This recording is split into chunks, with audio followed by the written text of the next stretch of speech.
dubartiin lama walii rirrigattee bishaan irraa bu'e dhiifama kana jechuu hiyyalleef ilqamaree bakka fassaruun qaba garoo garaabi isaanuu gaddaafaa dalagan hin sodaanneen an kaymu sodaadha maal jechuudha sila tuni waa maal kabaja jabdi tuni wallaala yoo waa soduma malee kabajaafi tuni waan adaba dhabaniif akkuma san godhuunu sirriimi shar'iimi sangama rabbii isaanii haa ta'u hubatanii ammoo yoo takkarraa bishaan bu'ee takkarraa bu'uu baate tarraa bu'ee qada kafaltii taan rabbi najaa baase nagara wagaraabe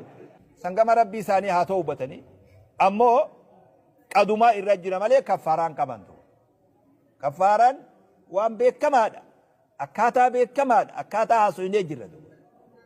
ammasii galee yoo takkarraa bishaan bu'ee takkarraa bu'uu baate tarraa bu'ee qada kafaltii taan rabbi najaa baase nagara wagaraabe